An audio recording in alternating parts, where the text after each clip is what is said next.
আল্লাহ সুবহানাহু ওয়া তাআলা ফজরের কসম করছেন, ওয়াল ফাজর। মাঝে মধ্যে চিন্তা করে ভেবে পাই না, একজন মানুষের সর্বোচ্চ কথার দৃঢ়তার পরিচয় হলো সে কাউকে তার ব্যাপারে বিশ্বস্ত প্রমাণ করানোর জন্য নিজের দিকে কাউকে একেবারে উচ্চতর পর্যায়ে আকৃষ্ট করার জন্য সে তার নিজেকে আল্লাহর নামে কসম করে তার কাছে, ওই ব্যক্তির কাছে উপস্থাপন করে। আমার কথা মনে হয় বুঝেন নাই। কোনো ব্যক্তি তার অপর কোনো ভাইয়ের কাছে বা অপর কোনো ব্যক্তির কাছে তার দৃঢ়তার সর্বোচ্চ স্তরের দৃঢ়তা বোঝানোর জন্য সে আল্লাহর নামে শপথ করে নিজেকে প্রমাণ করতে চেষ্টা করে। আমি কসম করছি না, বোঝানোর জন্য বলছি। যেমন কোনো ব্যক্তি তার দৃঢ়তার ব্যাপারে বলে, আল্লাহর কসম করে বলছি এটা এরকমই ছিল এবং এরকমই আছে। কেন? মানুষ তার দৃঢ়তার ব্যাপারে 100% বিশ্বাস করবে, এটা না? অথচ সেই মানুষকে আল্লাহ সুবহানাহু ওয়া তাআলা উষার প্রভাতের কসম করেছেন, আসরের কসম করেছেন, ফজরের কসম করেছেন, কিন্তু বোধহীন এই মানুষগুলো বুঝে না। আপনারা যাদেরকে দেখলে নাক ছিটকান, নেকলেসি করেন, তিরস্কার করেন, এইটাই আফ্রিকান, নিগ্রো, কাউলা, এভাবে বলেন না তাদেরকে? হ্যাঁ, আমি যতটুকু দেখেছি বা হজে যাওয়ার পর কাছের থেকে যতটুকু দেখেছি, নেট দুনিয়ায় তাদেরকে যতটুকু দেখেছি, কিন্তু যারা মুসলমান হয়েছে খ্রিস্টান থেকে, আপনার চেয়ে যদি পার্সেন্টেজ করা হয় বহু গুণে তারা ঊর্ধ্বে রয়েছে আপনার থেকে, তাদের ঈমান।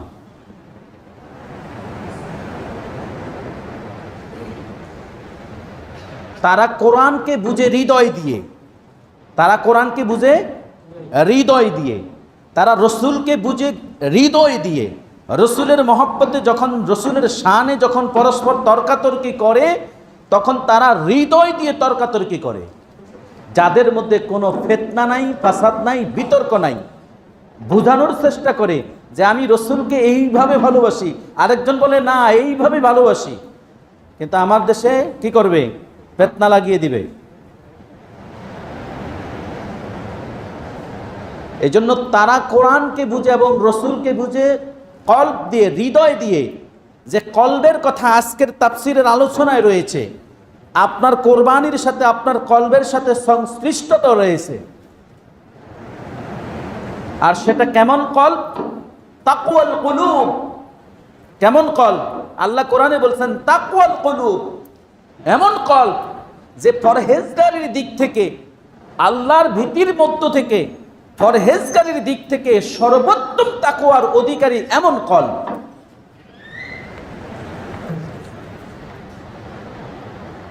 কেননা কোরবানির পশু কোরবানি করার মানে হলো এই না আপনার অর্থ সম্পদ আছে, একেবারে মোটা তাজা দেখে লোক দেখানো কোনো কোরবানি করা। স্রেফ তাকওয়াল কুলুব, কোরবানিটা হলো একেবারে কলবের সাথে তাকওয়াল কুলুব। এখন আপনার আমার আশপাশে যারা আছেন, চারপাশে যারা আছেন, কোরবানি পশু ক্রয় করার সাথে সাথেই পাশের থেকে জিজ্ঞেস করে, ভাই কোরবানির গরুটা কত, কয় মণ মাংস হবে? জিজ্ঞেস করে না?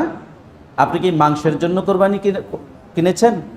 আল্লাহ তাআলার কাছে আপনার এই কোরবানির মাংসকে পৌঁছাবে? রক্ত পৌঁছাবে? পৌঁছাবে কি? তাকওয়াল কুলুব, কলবের পরহেজগারি আল্লাহ সুবহানাহু ওয়া তাআলার কাছে পৌঁছাবে যে আপনি আপনার রবকে কতটা ভালোবেসে আপনি লিল্লাহিয়াত, আল্লাহর জন্য এই পশুর কোরবানির পশু ক্রয় করেছেন, এবং আপনার নিজের হালাল উপার্জিত পয়সা থেকে, যার সাথে সুদের সংশ্লিষ্টতা নাই, ঘুষের সংশ্লিষ্টতা নাই।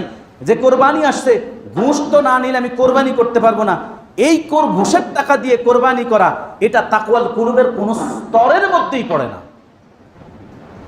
শুধু তাই না, এখন তো আপনি ঘুষ আর সুদ আর ঘুষের টাকা দিয়ে অন্যের উপর জুলুম করে ব্যবসা বাণিজ্যে আপনি এমন প্রোডাক্ট বিক্রয় করলেন যে কোরবানির পশু তো ক্রয় করতে হবে, 5 টাকার মালটা আমি অ্যাভেলেবেল চতুর্দিকে 5 টাকায় বিক্রি করে ডিমের হালি 50 টাকার জায়গায় বা 40 টাকার জায়গায় বাস 170 টাকা 160 টাকা উঠাই দিলেন, কোরবানির পশু তো ক্রয় করতে হবে, এখন যদি না লই কোরবানির গরু কিনবো কি দিয়ে? এই মানসিকতা যদি থাকে, বিশ্বাস করেন আপনার কোরবানি হলো না।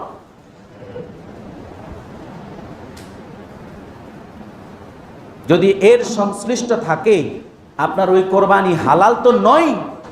ফুকাহায়ে কেরাম, মুহাদ্দিসিনে কেরাম কারো কারো মতে ওটা হারাম। সুদের টাকা দিয়ে কোরবানি করা হারাম, ঘুষের টাকা দিয়ে কোরবানি করা হারাম, জুলুমের টাকা দিয়ে কোরবানি করা হারাম, অন্যেরকে ঠকিয়ে সেই ঠকানো অর্থ সম্পদ হাতিয়ে নিয়ে তার দিয়ে পশু কোরবানি করা হারাম।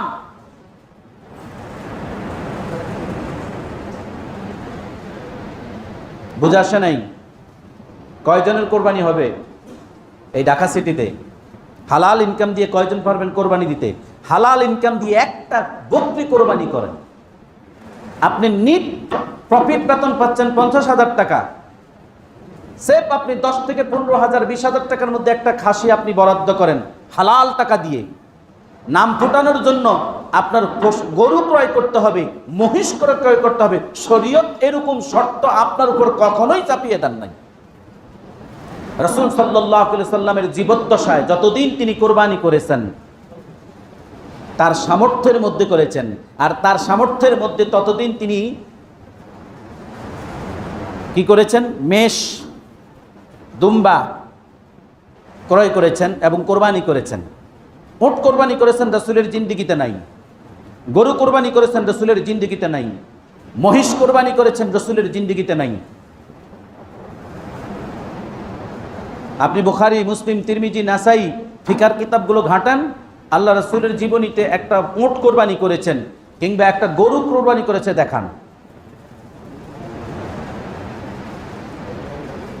মুহাম্মদুর রাসূলুল্লাহ সাল্লাল্লাহু আলাইহি ওয়াসাল্লাম আনাস রাদিয়াল্লাহু তাআলা থেকে বর্ণিত হাদিস, রাসূল করিম সাল্লাল্লাহু আলাইহি ওয়াসাল্লাম বলছেন, তোমাদের যারা কোরবানির পশু ক্রয় করবে সে যেন দেখতে হৃষ্টপুষ্ট মোটা তাজা। এখন মেডিসিন খাইয়ে মোটা তাজা না, ন্যাচারাল মোটা তাজা। হ্যাঁ, ন্যাচারাল মোটা তাজা গরু, হৃষ্টপুষ্ট গরু, এই ধরনের পশু দ্বারা কোরবানি করার জন্য রাসূলুল্লাহ সাল্লাল্লাহু আলাইহি ওয়াসাল্লাম, জাবের রাদিয়াল্লাহু তাআলা থেকে হাদিস বর্ণিত হয়েছে, ওমর রাদিয়াল্লাহু তাআলা থেকে হাদিস বর্ণিত হয়েছে, আনাস রাদিয়াল্লাহু তাআলা থেকে হাদিস বর্ণিত হয়েছে, আবু হুরায়রা থেকে হাদিস বর্ণিত হয়েছে, একাধিক সনদ আছে। মূল সারাংশটা হলো এই এতগুলো আরো সাহাবী, অনেক সাহাবীর থেকে হাদিস বর্ণিত হয়েছে, আয়েশা রাদিয়াল্লাহু তাআলা থেকে হাদিস বর্ণিত হয়েছে কোরবানির ব্যাপারে। মূল সারাংশটা হলো কোরবানির পশু হবে মোটা তাজা, হৃষ্টপুষ্ট। আপনার সামর্থ্যের মধ্যে আপনি যতটুকু পশু ক্রয় করতে পারেন। কিন্তু আমাদের দেশে আমাদের একটা জিনিস বিদ্যমান, প্রথমত আমাদের অন্তঃকরণে আসে অহংকার। কি আসে? অহংকার। অহংকার যখন বিরাজ করে কলবের মধ্যে, আর যে অন্তঃকরণে অহংকার বিরাজ করবে ওটা তাকওয়াল কুলুবের কাছে দাঁড়াও নাই। কারণ আল্লাহ সুবহানাহু ওয়া তাআলা কোরআনুল কারীমে আপনাকে সূরাতুল হজ্জের 32 নম্বর আয়াতে যেটি বলছেন, ফাইন্নাহা মিন তাকওয়াল কুলুব, তার আগে বলছেন শাআইরাল্লাহ। যদিও শাআইরা শব্দটি কোরবানির পশু ক্রয়ের সাথে সংশ্লিষ্ট, একাধিক তাফসীরকারকদের মতে এই শাআইরাল্লাহ হলো আল্লাহ তোমাদেরকে যেই বিধান দেন তোমরা সেই বিধান স্বতঃস্ফূর্তভাবে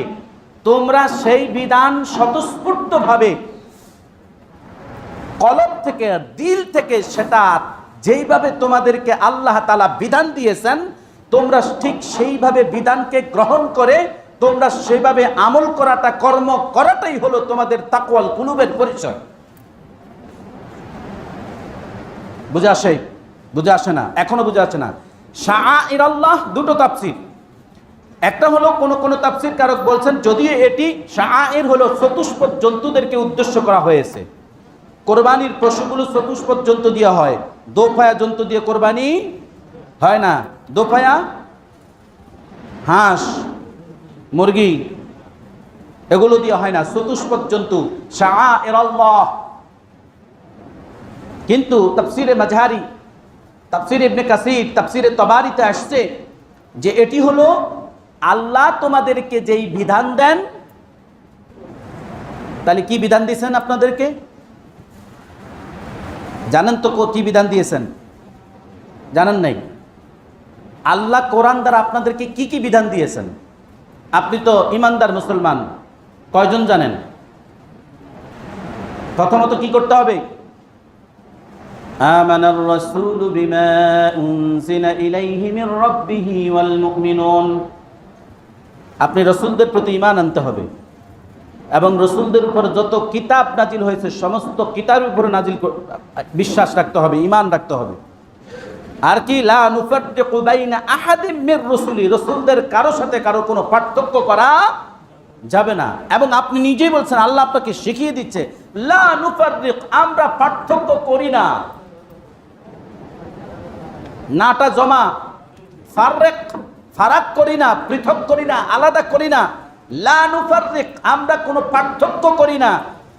বাইনা আহাদিম, একজনের সাথে আরেকজনের, মির রাসূলি, রাসূলদের মধ্যে। এই হলো ঈমান। আপনাকে এরপর কি করতে হবে? আপনাকে তা'মুরুনা বিল মা'রুফ।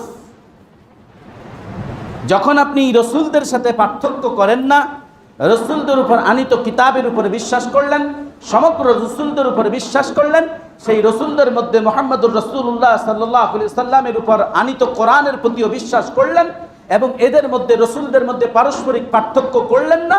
এরপর আপনার উপরে দায়িত্ব হলো আকিমুস সালাহ, নামাজ প্রতিষ্ঠা করা।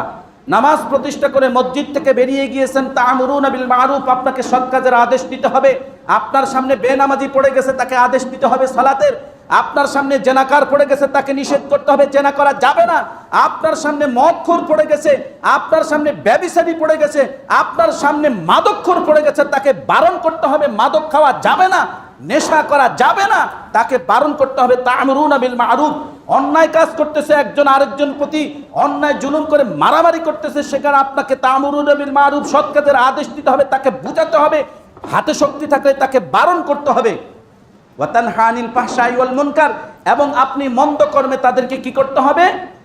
ফাহিশা কাজ থেকে আপনি তাদেরকে বিরত করতে হবে।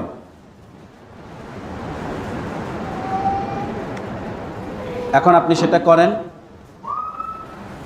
আমি তো দেখি না। এই বাংলাদেশে রাস্তাঘাটে যদি কোনো কেউ বিপদে পড়ে, আরো বরংস কি করে, না না না না, এর কাছেও যাওয়া যাবে না। একেবারেই অবাস্তব না, কারণ আপনি কাছে গিয়েছেন মিট করতে, ব্যাস উভয় পক্ষ আপনাকে জড়িয়ে দিয়েছে।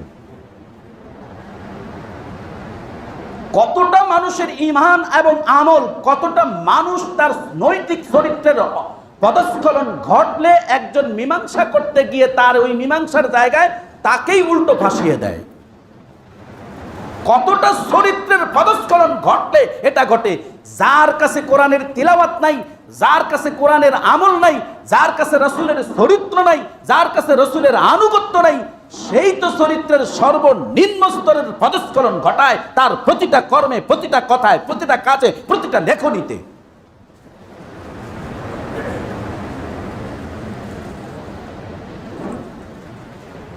আল্লাহ সুবহানাহু ওয়া তাআলা বলেন, যালিকা, এভাবেই, ওয়া মান ইউআযযিম শাআইরাল্লাহ, তোমাদেরকে আল্লাহ যেই নানাবিধ, তোমাদের জন্য আল্লাহ আনআমের মধ্যে, চতুষ্পদ জন্তুর মধ্যে যে নানাবিধ উপকার রয়েছে, রেখেছেন এক নির্দিষ্ট কালের জন্য, ফাইন্নাহা মিন তাকওয়াল কুলুব, এরপর এগুলো তোমরা কোরবানির, আল্লাহর বিধান, এবং যে কেহ আল্লাহর নিদর্শনাবলীকে সম্মান করে, বুঝেন, ওয়া মান ইউআযযিম, ইজ্জত করে, আযিম অর্থাৎ সম্মান করে, শাআইরাল্লাহ, আল্লাহর বিধানকে। আমি এই মেম্বার থেকে বলেছিলাম, আপনি কোরআনকে কতটুকু ইজ্জত করেন, রাসূলকে কতটুকু ইজ্জত করেন, রাসূলের আদর্শকে কতটুকু ইজ্জত করেন। আজকে সেই আয়াতের পরিষ্কার উত্তর হয়ে গেল। আল্লাহ বলেন ওয়ামাই ইউআযযিম শাআইরাল্লাহ, আল্লাহর বিধান এবং যে কেহ আল্লাহর নিদর্শনাবলীকে, এখানে শাআইর চতুষ্পদ জন্তু কোরবানির জন্য যে পশু ক্রয় করা হবে, এই পশু ক্রয়ের ক্ষেত্রে আল্লাহকে সর্বাধিক সম্মান দেখাবে।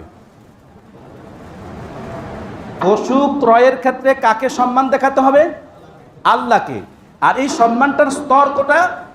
যে ফাইন্নাহা মিন তাকওয়াল কুলুব, এটা তো তার হৃদয়ের তাকওয়ার সঞ্জাত, অর্থাৎ তার হৃদয়ের যে তাকওয়া, আল্লাহর ভয়, আল্লাহর প্রতি ভালোবাসা, আল্লাহর প্রতি প্রেম, এটার সর্বোচ্চ স্তরের পরিচয় হলো সে আল্লাহ তাকে যে বিধান যেভাবে দিয়েছেন সে সেভাবে গ্রহণ করবে এবং সেভাবেই জমিনের মধ্যে বাস্তবায়ন করবে। এর বিপরীত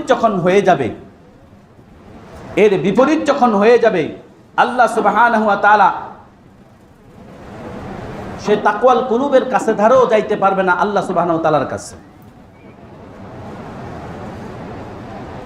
এই জন্যই প্রথমত বলছিলাম, আফ্রিকানরা যখন কোরআনুল কারীমের তেলাওয়াত করে ওরা ভাষা বুঝে। এই জন্য যেখানে আযাবের কথা আছে তারা ভীত সন্ত্রস্ত হয়ে যায়, তাদের শরীরের কম্পন শুরু হয়ে যায়, চোখ দিয়ে অনবরত ঝরতে থাকে পানি। একটা তেলাওয়াতের পর অপর তেলাওয়াতটা তাদের গলার থেকে আসে না, আটকে যায়। বুঝতে পারছেন? গলার থেকে আটকে যায়। তার মানে কোরআনের ওই তেলাওয়াত, কোরআনের ওই আদেশ, ওই উপদেশ, ওই হুকুম, ওই পানিশমেন্টের কথা তার হৃদয়ে কি পরিমাণ দখল করেছে, আপনার হৃদয়ে 1 ইঞ্চি পরিমাণ দখল করে নাই।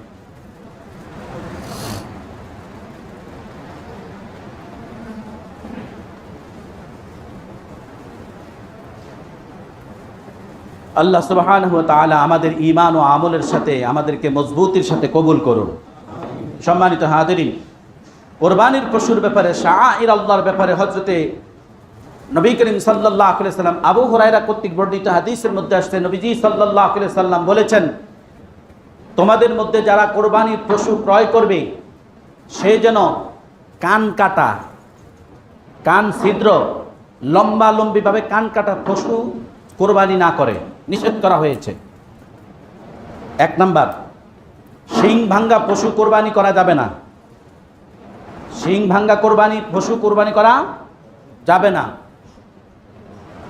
এবং যেই সকল পশু অসুস্থ, খুঁড়িয়ে ঘুরিয়ে চলে, হাড় ভাঙ্গা, শরীরের মাংসগুলো হাড়ের সাথে জীর্ণ শীর্ণ হয়ে গেছে, বুঝতে পারছেন? শরীরের চামড়াটা হাড়ের সাথে জীর্ণ শীর্ণ হয়ে গেছে, এইরকম পশু কোরবানি করতে রাসূল নিষেধ করেছেন। মুহাম্মদুর রাসূলুল্লাহ সাল্লাল্লাহু আলাইহি সাল্লাম আরো বলেছেন, তোমাদের যা পছন্দ নয় এমন পশু কোরবানি করবে না। মোট 4টা কথা বলেছেন। তন্মধ্যে তোমাদের যা পছন্দ নয়, কোরবানির পশু ক্রয় করতে গিয়েছেন কিন্তু এটা আপনার পছন্দ হচ্ছে না, এমন পশু ক্রয় করা যাবে না। তাই অনেকে এই সহজ কথাগুলো নিতে পারেন না। কোরবানির শিং, গরুর যদি শিং ছোট থাকে ওটা কি ভাঙ্গা? ওটা তো ভাঙ্গা না। স্বাভাবিক শিং থেকে ভাঙ্গা, একটা বড় একটা ছোট, নিশ্চয়ই শিংটা ভেঙে গেছে, এরকম পশু, কান ছিদ্র পশু। কিন্তু এখন প্রশ্ন আসছে, যে সকল কোরবানির পশুগুলোর নাক ছিদ্র করা হয় ওটা খুঁত। ওটা কি? খুঁত। এখন এই পশু আপনি যদি ক্রয় করেন নাকের রশি ছাড়া, ওকে তো কন্ট্রোল করা বেশ জটিল, কন্ট্রোল করতে পারবেন না। এই জন্য ফুকাহায়ে কেরাম এই ব্যাপারে রুখসত দিয়েছেন, পশুকে বেঁধে রাখতে হবে, তবে তাকে কষ্ট দিয়ে নয়, যতটুকু ভাবে মোটা রশি দিয়ে বেঁধে রাখতে হবে যাতে করে সে কষ্ট না পায়, এবং কোরবানির পশুকে কোনো ধরনের জ্বালাতন করা যাবে না। বাজার থেকে গরুটা কিনে আনার সময় না হাঁটলে কষিয়ে পিটানো শুরু করে দেয়। ভুল বলছি মনে হচ্ছে? বা যে রাখালকে দিয়ে আপনি কোরবানির পশুটি বাড়িতে নিয়ে আসবেন, সেই ব্যক্তি গরুটিকে দ্রুত পায়ে হাঁটিয়ে নিয়ে আসার জন্য তাকে কষিয়ে পিটায়, এমনও হয়েছে পিটানোর চোটে গরু রাস্তায় শুয়েই পড়েছে। না, বলে এইটা তো পিটানো তো রসুলের যুগে ছিল না। তাহলে মাসালা নেন, কিয়াসি মাসলা সরাসরি রসুলের হাদিস থেকে। কিভাবে? মুহাম্মদুর রাসূলুল্লাহ সাল্লাল্লাহু আলাইহি ওয়াসাল্লাম আনাস রাদিয়াল্লাহু তাআলা থেকে বর্ণিত হাদিস, হযরত জাবের রাদিয়াল্লাহু তাআলা থেকে বর্ণিত হাদিস, নবীজি সাল্লাল্লাহু আলাইহি ওয়াসাল্লামের সামনে দিয়ে এক ব্যক্তি একটি পশু কুরবানির পশু ক্রয় করে নিয়ে যাচ্ছে। আল্লাহ রাসূল সাল্লাল্লাহু আলাইহি ওয়াসাল্লাম তাকে বললেন, তুমি এই পশুটির উপরে আরোহণ করো। অর্থাৎ উট বা আরোহণ করা যায় এমন পশুর মধ্যে আল্লাহ রাসূল বললেন, তুমি তার উপর আরোহণ করো। ওই ব্যক্তি বললেন, ইয়া রাসূলুল্লাহ, এটি তো আমি কুরবানির জন্য ক্রয় করেছি। আল্লাহ রাসূল তাকে আনাস জাবের রাদিয়াল্লাহু তাআলার হাদিসে 3 বারে বর্ণনা করেছেন। আনাস রাদিয়াল্লাহু তাআলার হাদিসে বর্ণনা করেছেন, তাকে 2 বার 3 বার বলা হয়েছে তুমি এটির উপর আরোহণ করো, আরোহণ করে তুমি গন্তব্যে পৌঁছো। 3 বারে তিনি জবাব দিলেন, ইয়া রাসূলুল্লাহ, আমি তো এটি কুরবানির জন্য ক্রয় করেছি। এই কারণে মুহাদ্দিসিনে কেরাম তাফসিরে মাযহারিতে আসছে যে কেউ যদি কুরবানির পশু ক্রয় করে তার দ্বারা সে উপকৃত হতে পারে। যদি দুধ দহন করা যায় তার দুধ দহন করা যাবে, এমনকি তাকে বাহন হিসেবে বহন করা যাবে, কিন্তু কোনরূপ জ্বালাতন করা যাবে না, কোনরূপ এই কুরবানির পশুকে কষ্ট দেওয়া যাবে না। বুঝতে পারছেন? আপনি আরোহণ করলেন, ভালো কথা, আরোহণ করার পর সে হাঁটলো না, এই জন্য তাকে পেটানো যাবে না। এক শব্দে উত্তর হলো তাকে জ্বালাতন করা যাবে না। কারণ এই পশুটি কার জন্য ক্রয় করেছেন? কার জন্য? এবার আসুন ইমাম আজম আবু হানিফা রাহমাতুল্লাহ আলাইহি কি বলেন?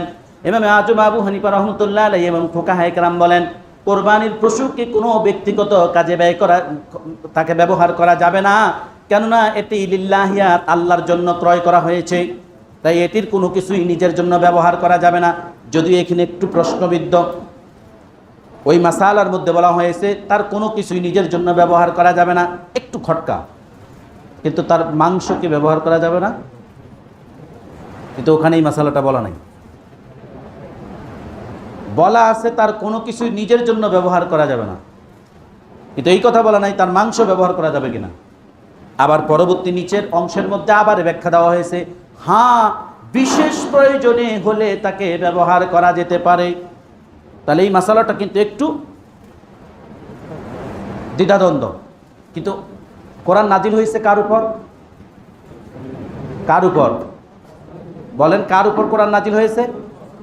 যার উপরে এই সূরাতুল হজ্জের 32 এবং 33 নম্বর আয়াত নাজিল হলো, তিনি জীবিত থাকাকালীন তিরমিজি শরীফের হাদিসে আসছে, মুসলিম শরীফের হাদিসে আসছে, বুখারীর হাদিসে আসছে, আবু দাউদ শরীফের হাদিসে আসছে, জাবের রাদিয়াল্লাহু তাআলা থেকে বর্ণিত হাদিস, আবু হুরায়রা থেকে বর্ণিত হাদিস, আনাস রাদিয়াল্লাহু তাআলা থেকে বর্ণিত হাদিস, এইভাবে আরো কয়েকজন সাহাবী থেকে বর্ণিত হাদিস, যে তার নিজের প্রয়োজনে ব্যবহার করতে পারবে। কথা চূড়ান্ত, ওই পশুকে কোনো রকম কষ্ট এবং জ্বালাতন করা যাবে না।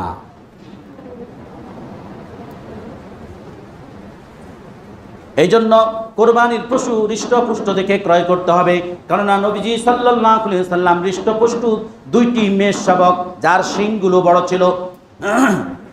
মুসলিম শরীফের, তিরমিজি শরীফের হাদিসে রাসূল সাল্লাল্লাহু আলাইহি ওয়াসাল্লামের কোরবানির পশুটা এইভাবে বর্ণনা করা হয়েছে, সে কালোর উপর খাইতো, কালোর উপর ঘুমাইতো, কালোর মাঝখান দিয়ে দেখতো। বুঝতে পারছেন কালো দ্বারা কি বোঝানো হয়েছে? তার পায়ের খুরগুলো ছিল কালো, গোটা পায়ে গায়ের লোমগুলো ছিল কালো, চোখের উপরিভাগ, চোখের মণিটা ছিল কালো। এই জন্য যখন সে দেখতো সে কালো দিয়ে দেখতো, সে কালোর উপর ঘুমাইতো, অর্থাৎ তার যেই পশম, গায়ের পশমগুলো ছিল সমস্ত কালো ছিল। যখন সে হাঁটতো সে কালোর উপর হাঁটতো, অর্থাৎ তার পায়ের খুরটা কালো ছিল। এইভাবে আল্লাহ রাসূল সাল্লাল্লাহু আলাইহি সাল্লাম কোরবানির পশুকে নির্বাচন করতেন। তা আপনার কোরবানির পশু ক্রয় করার সময় দেখবেন তো নাকি? হ্যাঁ, দেখে শুনে কিনবেন। আল্লাহ সুবহানাহু ওয়া তাআলা আমাদেরকে কোরবানির পশু ক্রয়ের ব্যাপারে সতর্ক হওয়ার তৌফিক দান করুন। আবারও বলছি, শিন বাঙ্গা কোরবানির পশু ক্রয় করা, কোরবানি পশু কেনার পরে হাঁটিয়ে দেখবেন, হাঁটিয়ে দেখবেন কোনোভাবে খোঁড়ায় কিনা। হ্যাঁ হ্যাঁ, কোরবানির পশু তার সাথে যখন দামাদামি করবেন, চূড়ান্ত দামাদামি করে তারপরে বলবেন যে কোরবানির পশুটা একটু কি করো, হাঁটিয়ে দেখো। চোখ কানা পশু কোরবানি করা যাবে না। কানা চোখ অর্থাৎ কম দেখে, চোখ কানা, একটা চোখ কানা কিংবা কম দেখে এরকম পশু কোরবানি করার রাসূল নিষেধ করেছেন। তাই এগুলো কোরবানির পশু ক্রয় করার আগে আপনারা একটু ভালোভাবে জেনে শুনে বুঝে, প্রয়োজনে যারা পড়তে পারেন একটু মাসালাগুলো দেখে পড়ে বা কারো কাছ থেকে জেনে কোরবানির পশু ক্রয় করবেন। আল্লাহ সুবহানাহু ওয়া তাআলা সহজ করে দিন। এরপর আল্লাহ রাব্বুল আলামিন বলেন লাকুম ফিহা মানাফি', এই যে কোরবানির পশুটা ক্রয় করবেন, আল্লাহ বলেন লাকুম, তোমাদের জন্য, ফিহা, উহার মধ্যে, কিসের মধ্যে, শাআইর আল্লাহ, চতুষ্পদ জন্তুর মধ্যে, মানাফি', তোমাদের উপকারিতা রয়েছে। এই যে কোরবানির পশুকে ব্যবহার, আরোহণ করা, এই মানাফি মানে কোরবানির পশুর মধ্যে তোমাদের উপকারিতা রয়েছে। এই আলোকে আল্লাহ রাসূল বলেছেন কোরবানির পশুতে তোমরা আরোহণ করো, তার যদি দুধ দহন করা যায় দুধ দহন করো, তাকে তোমরা বাণিজ্যের কাজে ব্যবহার করতে পারবা। এমন পশু কিন্তু কোনো অবস্থাতেই তাকে জ্বালাতন করা যাবে না। লাকুম ফিহা, উহার মধ্যে তোমাদের জন্য রয়েছে মানাফি, উপকারিতা। তো কোরবানির পশুর উপকারিতা, পশুর থেকে মানুষ কি উপকারিতা নেয়? যেটা বাহনযোগ্য তাকে বাহন হিসাবে ব্যবহার করে, উপকারিতা গ্রহণ করে। যদি দুধ দেয় তার থেকে দুধ গ্রহণ করে, উপকারিতা গ্রহণ করে। এটাই হলো মানাফি।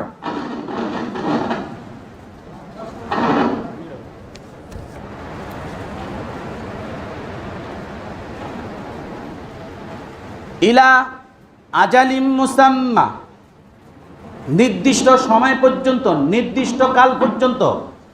নির্দিষ্ট কাল কি? আপনি এই পশুটিকে কোরবানির জন্য নির্দিষ্ট করেছেন, এটাই হলো নির্দিষ্ট কাল। কোরবানির পশু তো আপনার কাছে 3-4টা আছে, একটাকে আপনি নির্ধারিত করলেন বা নির্দিষ্ট করলেন, এটাকে আমি কোরবানি করব। তাই ওই নির্দিষ্ট কাল পর্যন্ত এর থেকে আপনি উপকার গ্রহণ করতে পারেন যদি প্রয়োজন মনে করেন। আর যদি না, এর থেকে প্রয়োজন নাই, আমি অন্যগুলো দিয়ে করতে পারবো, তাহলে একে কোনো কাজে ব্যবহার না করাটাই ভালো।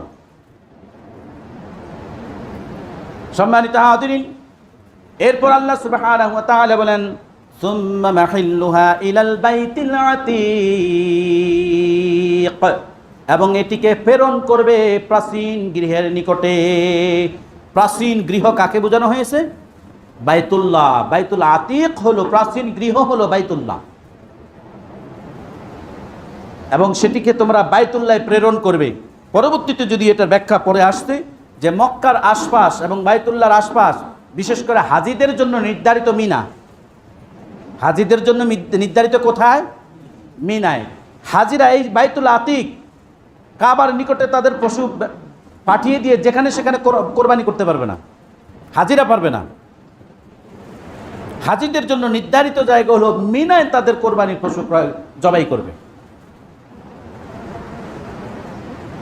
সম্মানিত হাজিরিন, আল্লাহ সুবহানাহু ওয়া তাআলা এই কোরবানির পশুর মধ্যে আপনার জন্য যে কল্যাণ রেখেছেন, এই কল্যাণ আপনি গ্রহণ করবেন তাকওয়ার সাথে। কোরবানির পশু ক্রয়ের সময় বিন্দুমাত্র অহংকার পুষে রাখবেন না, তাহলে আপনার কোরবানি হবে না। ওলামায়ে কেরাম বহুত আপনাদেরকে এই ব্যাপারে সতর্ক করে। আফসোস, এই কান দিয়ে যায় তো আরেক কান দিয়ে বেরিয়ে যায়, মগজে যায় তো মগজে জমে থাকে না। মেমোরি আছে কিন্তু মেমোরির মধ্যে জমা নাই। ব্রেন মেমোরি আছে না, কিন্তু সেই ব্রেন মেমোরির মধ্যে কোরআনের যে উপদেশগুলো আছে, আদেশগুলো আছে, এগুলো শুনেছে কিন্তু মেমোরিতে জমে না। কেন জমে না? কারণ যেই কল, যেই অন্তর, যেই ব্রেন শয়তান সারাক্ষণ তাকে নিয়োজিত রাখে, সেই কলবের মধ্যে, সেই ব্রেনের মধ্যে কোরআনের কথাগুলো পৌঁছায় কিন্তু জমে না।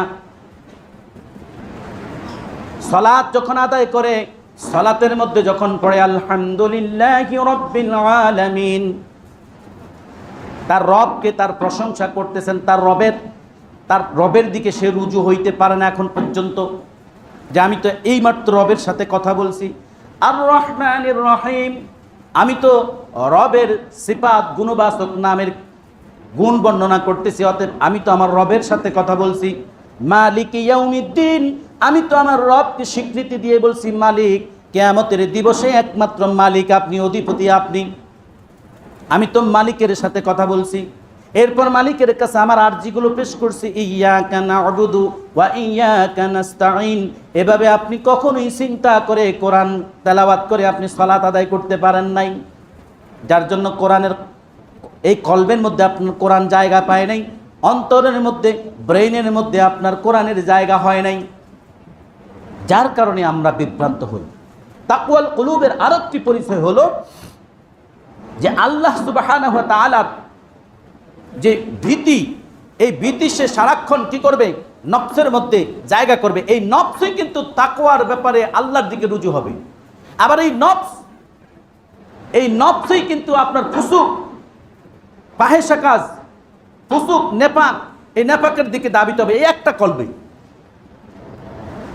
যখন আপনার নফসে আম্মারা আপনাকে খারাপের দিকেও জাগ্রত করবে, আপনার ব্রেন এখন কাজ করতেছে, আপনি এখানে আলোচনায় বসছেন ঠিকই, আপনার দেহ আছে কিন্তু মন আছে এমন একটা খারাপ কাজের সাথে যে ব্রেন এবং মস্তিষ্ক ওখানে কাজ করতেছে।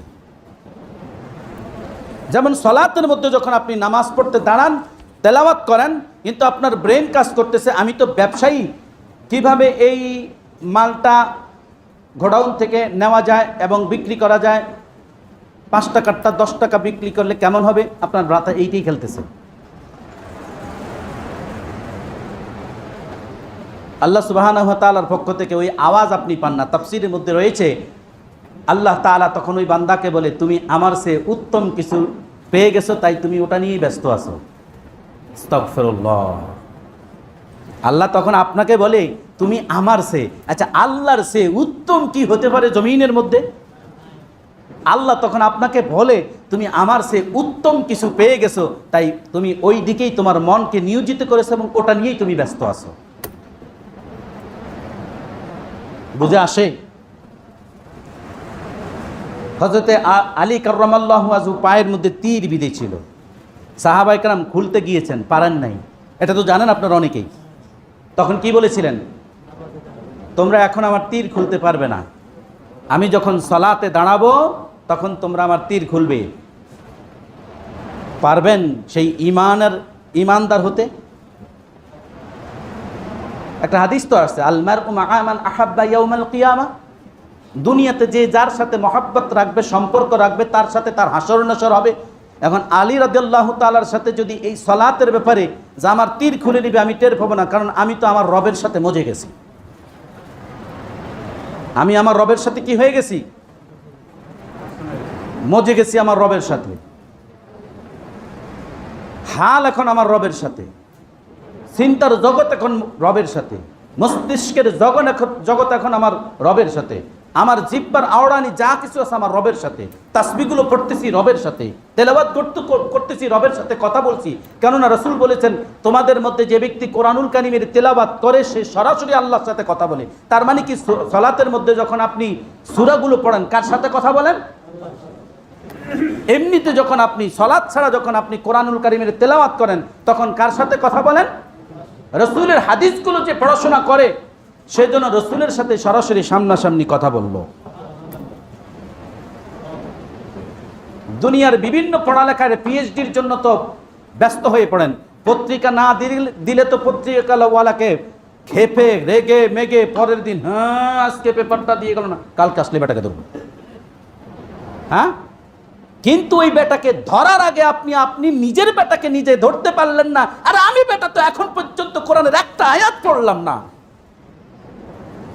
আমি তো এখন পর্যন্ত রাসূলের একটা নির্দেশমূলক হাদিস পড়লাম না, তাহলে আমি ওই বেটাকে ধরার জন্য ব্যস্ত হয়ে গেলাম। আমি তো আমার নিজেকে এখন পর্যন্ত চিনলাম না, ধরতে পারলাম না, ওই বেটাকে ধরবো কি? লিমা তাকুলুনা মা লা তাফআলুন, তুমি যা করো না অন্যকে কেন তার আদেশ করো। আমি নিজেকেই নিজে সংশোধন করতে পারলাম না, অন্যকে সংশোধন করার জন্য ব্যতিব্যস্ত হয়ে গেছি।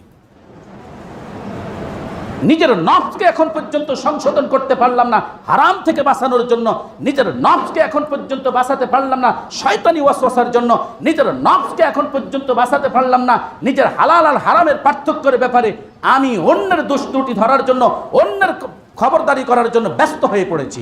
এটাই কি আমার আপনার ঈমান?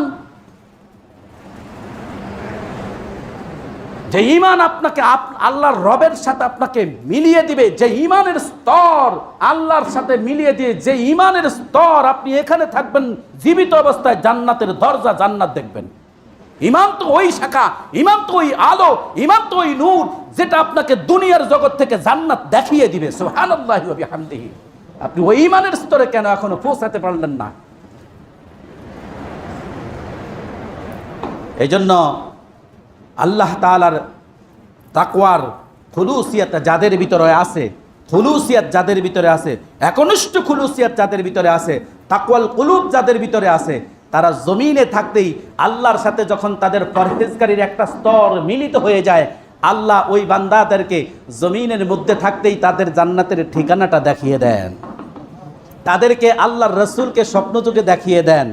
কেননা যে ব্যক্তি রসুল করিম সাল্লাল্লাহু আলাইহি সাল্লামকে জীবদ্দশায় একবার, মাত্র একবার স্বপ্ন জগতে দেখবে, কেননা শয়তান কখনো মুহাম্মদ রাসূলুল্লাহ সাল্লাল্লাহু আলাইহি সাল্লামের আকৃতি ধারণ করতে পারবে না। কেননা আল্লাহ সুবহানাহু ওয়া তাআলা এটা শয়তানের জন্য চিরতরে নিষিদ্ধ করে দিয়েছেন, এবং শয়তান কখনোই মুহাম্মদ রাসূলুল্লাহ সাল্লাল্লাহু আলাইহি সাল্লামের আকৃতি ধারণ করতে পারবে না।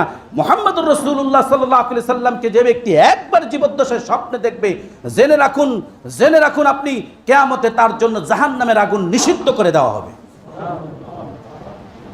তাহলে কোরবানি হবে কার জন্য?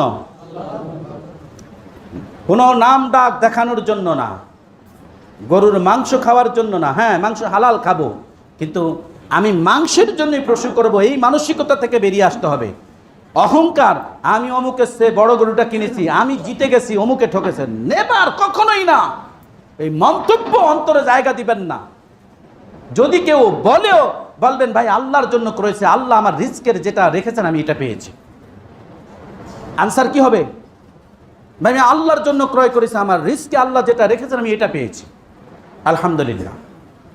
আল্লাহ সুবহানাহু ওয়া তাআলা আমাদের সকলকে এই কোরবানির পশু ক্রয়ের ব্যাপারে, কোরবানির মাসালা, তাকওয়াল কুলুবের ব্যাপারে যে আলোচনাগুলো হলো, আল্লাহ সুবহানাহু ওয়া তাআলা আমাদের সকলকে জানার, মানার, আমল করার তৌফিক দান করুন। মা তৌফিক